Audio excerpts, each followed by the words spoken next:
welcome to Tales of Bedlam. I'm your host, Knob Twister. I'm Struwwelpeter. Don't give the story away. Oh. We're a fairy tale audio comedy, and this is our final special episode for Halloween. You're welcome. Today's tales, yes, tales, that's plural, Numerous. was first published in 1845. Holy crap. Struwwelpeter, loosely translated as Shockheaded Peter, has become widely recognized as one of the most popular and influential children's books ever written. I never heard of it. Which I find hard to believe because I have not found it until last night. And of 2 years of folklore and fairy tale research, I had never heard of it. Not that I'm an expert on it, I but don't know anything about it. anyway, I try not to read gruesome stories to my kids.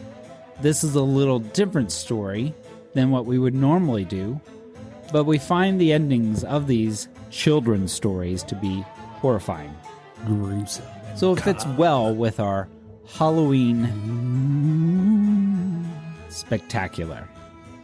Am I getting royalties for the sound effects? The author, a German man named Heinrich Hoffmann, was a Frankfurt physician. Dissatisfied with the lack of luster books available for children at the time, he wrote and illustrated Talented Man. Struwwelpeter. Struwwelpeter as a Christmas present for his 3-year-old son. Horrible. The book opens with this poem. When the children have been good, that is, be it understood, good at meal times, good at play, good all night and good all day, they shall have the pretty things Merry Christmas always brings. But there's more. So it starts out kind of nice. Naughty romping girls and boys. Uh-oh. Tear their clothes and make a noise. Spoil their pinafores and frocks. And deserve no Christmas box. Jerks. Such as these shall never look at this pretty picture book. Oh, the naughty ones don't get the book. Yes. The book relates in verse and pictures the often gruesome consequences that befall children who torment animals, play with matches, suck their thumbs, or refuse to eat. This is terrible parenting. So, I think without further ado, we should indulge. Jump right in. Let's do it. The first of the 6 stories that we will recite to you from this children's book is Cruel Frederick. Cruel. Here is Cruel Frederick. See, a horrid, wicked boy was he. He caught the flies, poor little things, and then tore off their tiny wings. Oh, what? That's sociopathic behavior. It gets better. He killed birds and broke the chairs and threw the kitten down the stairs. Whoa, no! And oh, far worse than all beside, he whipped his Mary till she cried. Who's his Mary? Mother. What? He beat his mother till she cried, apparently. Jerk. The trough was full and faithful Tray. I should say Tray is a dog, so maybe we should change that to Fido. What do you think? That's not going to rhyme. Well, okay. The trough was full and faithful Tray, Fido, came out to drink one sultry day, Fido. He wagged his tail and wet his lip. When cruel Fred snatched up a whip. This is terrible. And whipped poor Tray till he was sore, and kicked and whipped him more and more. No! Stop hitting the dog. At this, good Tray grew very Fido. red and growled and bit him till he bled. Yay! Good job, Fido! Then you should only have been by to see how Fred did scream and cry. Good job, puppy. I would like to mention the awesome pictures that I have here. This is an audio podcast. Well, how would you describe this illustration? Childish.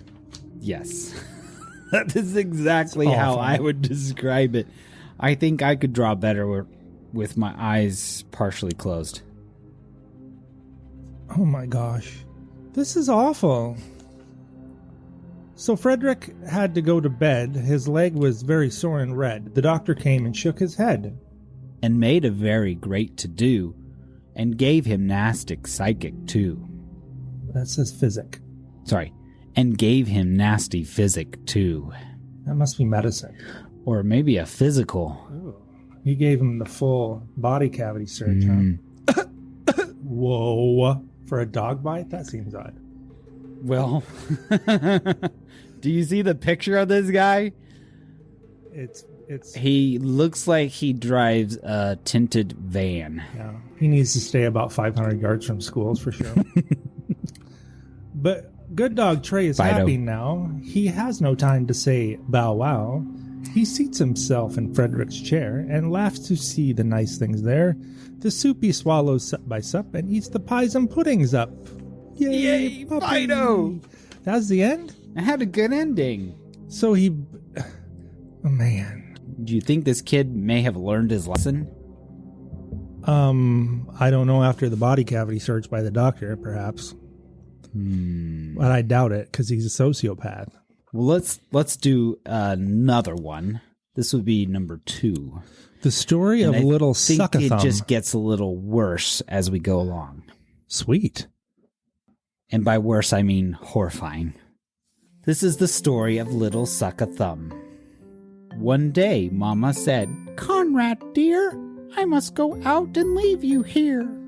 But mind now, Conrad, what I say. Don't suck your thumb while I'm away." What? This picture is so out of proportion. It's ridiculous. Like the trunk of his body is 2 times too large. Legs are super short. Okay, it won't get inside. He has no knees. It's weird, man. The great tall tailor always comes to little boys who suck their thumbs. And ere they dream what he's about, he takes his great sharp scissors out and cuts their thumbs clean off, and then, you know, they never grow again. Mama had scarcely turned her back. The thumb was in. Alack. This is like evil Dr. Seuss. The door flew open. In he ran. Whoa. The great long red-legged scissor man. Oh my God. Oh, children, see, the tailors come and caught out Little Suck-a-Thumb. He cut both thumbs off. Shh, we haven't got there yet. Snip, snap, snip, the scissors go. And Conrad cries out, "Oh!" Snip, snap, snip. They go so fast that both his thumbs are off at last. Oh my gosh. This guy's reading this to his 3-year-old? Yes. Well, unless his 3-year-old could read it. Mama comes home. There Conrad stands and looks quite sad and shows his hands. "Aw," said Mama, "I knew he'd come to naughty Little Suck-a-Thumb." Sick. There's a puddle of blood. That was awful. That was delightful. Read that to your child? Why would you write that for children, and how is that like the most popular book in Germany for children? They're I guess a little harsh. That poll was not taken from kids. It was taken from the parents, wasn't it? It's like a bunch of terrified kids running around. This one is not so horrifying, but funny. The story of the man that went out shooting. Well, he has a huge gun, man. All right. This is the man that shoots the hares. This is the coat he always wears. With game bag, powder horn, and gun, he's going out to have some fun. He finds it hard without a pair of spectacles to shoot the hare. He's got a gun and he can't see. That's not smart. That's bad news. The hare sits snug in leaves and grass and laughs to see the green man pass. Now as the gun grew very hot, and he a heavy gun had got, he lay down underneath a tree and went to sleep, as you may see. He's a terrible hunter. He's having fun. And while he slept like any top, he's just throwing words in there to make him rhyme now. Yes, it rhymes with hop, though. The little hare came hop, hop, hop, took gun and spectacles, and then on her hind legs went off again. The rabbit took his gun. Yes, and spectacles.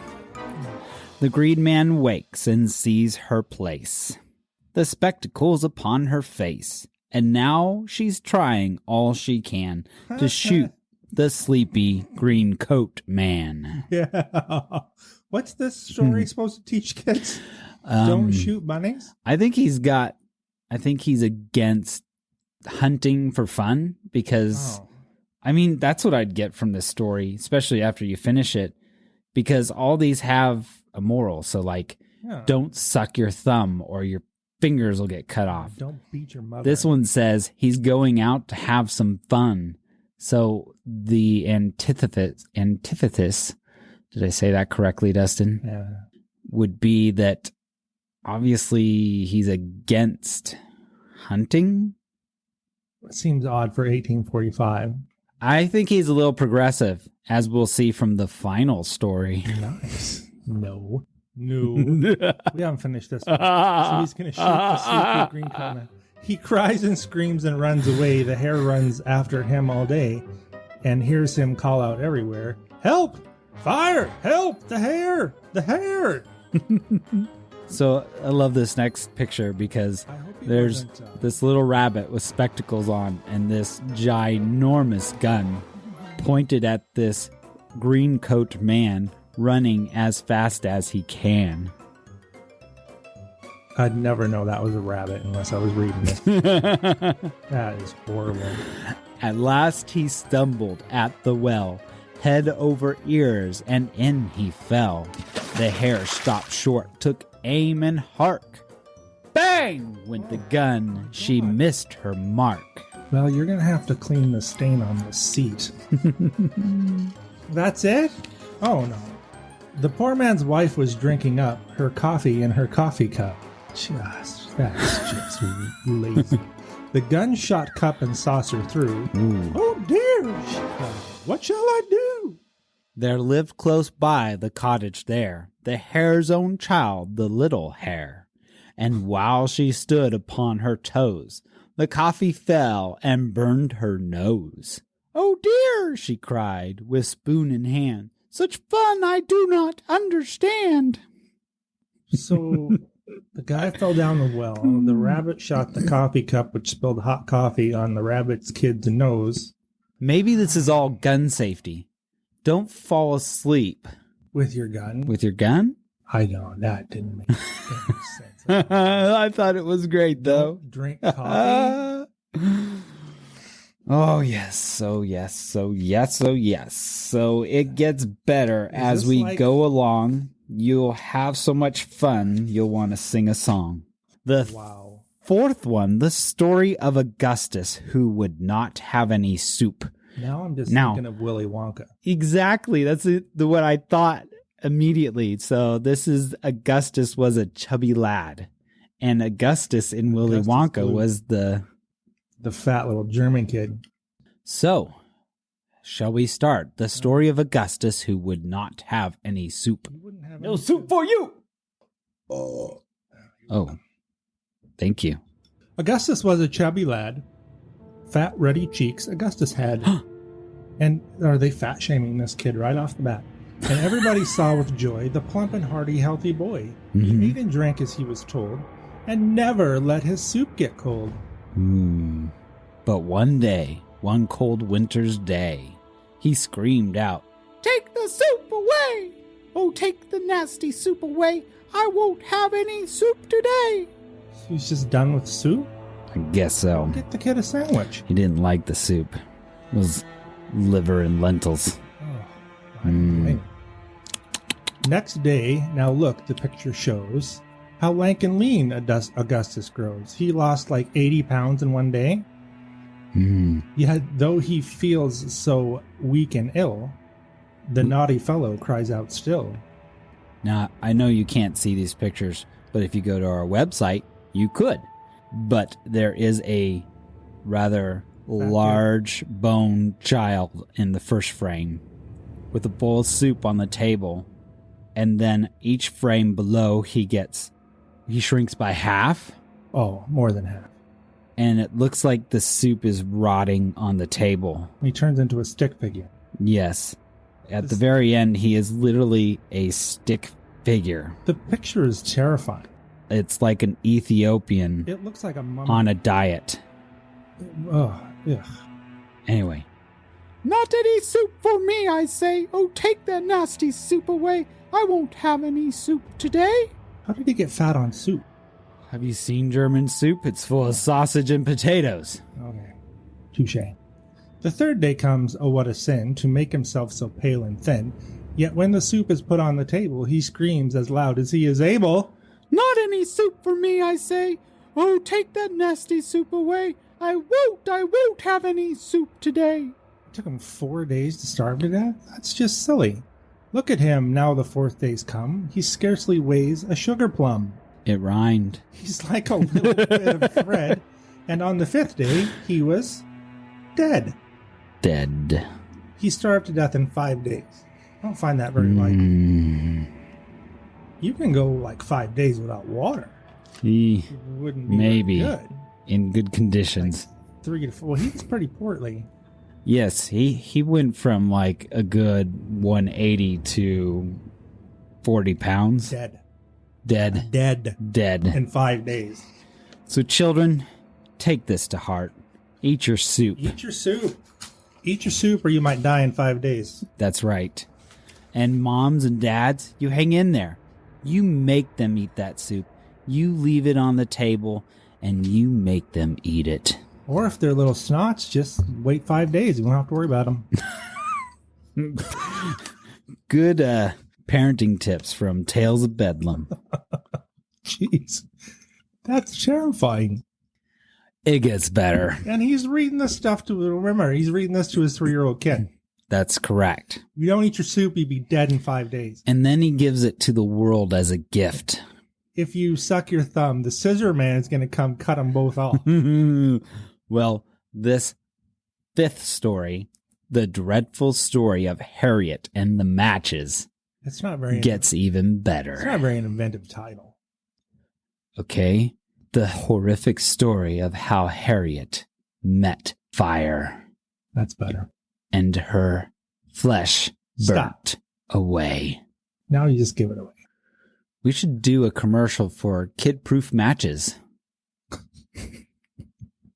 What's kid-proof matches? Dustin, please start it.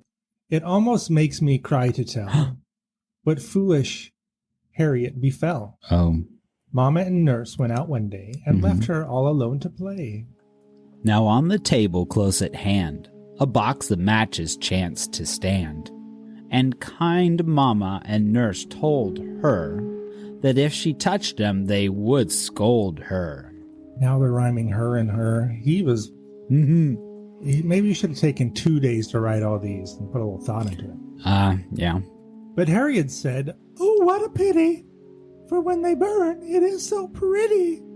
They crackle so and spit and flame. Mama, too, often does the same." Yes. In anger. The pussy cats heard this, and they began to hiss, and stretch their claws and raise their paws. Meow, they said, meow, meow. You'll burn to death if you do so. That didn't sound very cat-like. You'll burn to... I don't know. How does the cat sound? Meow. You'll burn to death if you do so. Meow. What was the little cat on Mr. Rogers' Neighborhood? That cat drove me crazy. Oh. Meow, meow. Meow, meow, meow. Meow, meow. How are you doing Meow, today? Meow, meow. I'm fine, meow. Meow. Meow. Meow. That's enough. There's more. But Harriet would not take advice. She lit a match, and it was so nice. It Nice. crackled so it burned so clear, Yes. exactly like the picture here. That is not... That you cannot see. I can't even see it. I'm looking at the picture. It's right there. On her wrist? It looks like her wrist is Oh. on fire, actually. But She's holding the match sideways. oh, okay. This is weird stuff. She jumped for joy and ran about, and was too pleased to put it out. Well, The pussycat saw this and said, "Well, oh, naughty, naughty miss," meow. and stretched their claws and raised their paws. "'Tis very, very wrong, you know, meow. Meow, meow, meow, meow. You will be burnt if you do so, meow. Meow, meow. Meow, meow. Meow. And see, oh, what dreadful thing. The fire has caught on her apron string. Oh, my God. Her apron burns her arms, her hair. She burns all over everywhere. This is like gruesome Dr. Seuss. Yes. Then how the pussycats did meow. Meow, meow. What else do pussies could... Sorry. What else, poor pussies, could they do? They screamed for help. 'Twas all in vain. So they said, "We'll scream again, meow. Make haste, meow, meow. She'll burn to death, we told her so. Meow, Meow, meow. meow, meow." Are you burning? Meow. So she was burnt with all her clothes, and arms and hands and eyes and nose. Wow. Till she had nothing more to lose except for her little scarlet shoes. And nothing else but these were found among her ashes on the ground. Good night, son. Have a lovely dream. Sick. And when the good cat sat beside the smoking ashes, how they cried. Meow, meow, meow, meow. mew. What will Mama and Nursery do? Their tears ran down their cheeks so fast, they made a little pond at last. Tell me that's not the end. Yes, and there's a little picture of cats crying their eyes out with a little pond and just a pile of soot with smoke. And the ruby slippers. Yes, the ruby slippers. Should have tapped her heels together. Those were magic slippers. That's where they came from. The ending didn't make any sense. It should have stopped after, and nothing else but these was found among her ashes on the ground. What sense did the kitty tear pool make to the story? None. Empathy. This story was to frighten kids from playing with matches. So now kids are going to want to play with matches so they can see a kiddie pool of tears. So we have one more story for you, and I'd like to preface this. I'm not reading this. I'd like to preface this that I love all people of all colors. This story, I think, was a little progressive for its time, but you have to get past the first couple lines. Great. Barrett, just hang in there. It gets better. Oh, the story of the Inky Boys. The Inky Boys. Mm-hmm. I just can't imagine what that means. Go ahead, Dustin. I can't read that. As he had often done before, the woolly-headed blackamoor one nice fine summer's day went out to see the shops and walk about. And as he found it hot, poor fellow, he took with him his green umbrella. Mm-hmm. Fellow and umbrella does not rhyme. Then Edward, little noisy wag, ran out and laughed and waved his flag. Sure. And William came in jacket trim, and brought his wooden hoop with him. And Arthur too snatched up his toys, and joined the other naughty, naughty boys. Oh, they're gonna... This is bad. So one and all set up a roar, and laughed and hooted more and more, and kept on singing, only think, I'm not saying that. I have to sing that? No, well, yes, technically you should sing it. Oh, These are boys. Oh, oh, Blackie, you're as black as ink. Oh my gosh. Now tall Agrippa lived close by, so tall he almost touched the sky. It's pretty tall. He had a mighty inkstand too, in which a great goose feather grew. What? He called out in an angry tone, "Boys, leave that blackamoor alone." For, if he tries with all his might, he cannot change from black to white. But they did not mind a bit what great Agrippa said of it, but went on laughing as before, and hooting at the blackamoor. Then great Agrippa foams with rage. Look at him on this very page. He looks angry. He sees Arthur, seizes Ned, takes William by his little head. Oh dear. Ooh. And they may scream and kick and call, into the ink he dips them all. Into the inkstand 1, 2, 3, till they are black as black can be. Turn over now and you shall see. Oh yeah. See, there they are, and there they run. The blackamoor enjoys the fun. They have been made as black as crows, quite black all over eyes and nose. Well, they're just silhouettes. And legs and arms and heads and toes and trousers, pinafores and toys. The silly little inky boys, because they set up such a roar and tease the harmless blackamoor. That's what you get. Those are the ones that should have had their thumbs cut off. I agree. Shouldn't act that way.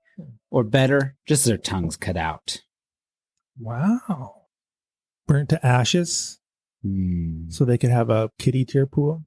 Kitty tear pools. We should have a pool of kitty tears. I bet that would be... You stay away from my cats. I bet that would be healthy in some way. Stay away from my cats. And they'll keep away from the matches too. Sorry. So that concludes our stories now. I'm not rhyming anymore. We will be back after a while. I don't know. It didn't make me smile. So I hope you enjoyed our Halloween treats for you. If you did like them, hey, please let a friend or a family member know about Tales of Bedlam. Direct them to talesofbedlam.com or go to any podcast playing app and subscribe to our podcast. Do it now. And thank you. No Zoom for you. Have a happy Halloween. Good night. Bye.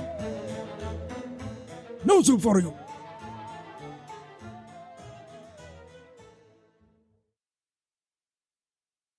These were disturbing and unnecessary. And this man needs to be put under some kind of charges for child abuse. But it was very popular, according to the internet. There's no accounting for some people's parenting.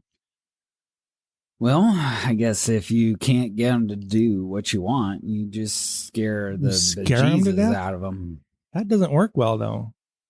Because it could backfire on you. Then they grow up to be little terrorists and crazy people. They grow from little crazy people to big crazy people.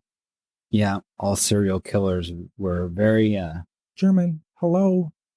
I bet we love you, Germany. I bet Hitler's mom read him that book. Oh. Yeah. I bet $10. Ooh, I didn't think about when he was that. Little. Yeah. I would wager on that too, Dustin. See what happens. You know, if our fans liked it, there was a sequel by another author who was so pleased with this book that he wrote yet another one with even worse drawings. Worse drawings? Yes. Couldn't possibly be worse drawings. Yes, there was. Was it worse rhyming? No, the rhyming... No, actually, it's not as sing-say as this was. So, I don't know if you say it was worse or better, but there's like one where a girl cries too much that she cries her eyes out. And there's another one where she, a little girl, isn't supposed to play with boys, so her breaks her leg and it falls off and she spends the rest of her life with one leg. Because she was playing with boys. Because she was playing with boys. Oh. Horrible. Oh, for the easy Horrible. days. The easier days of parenting, days gone by. So once again, good night. Horrible.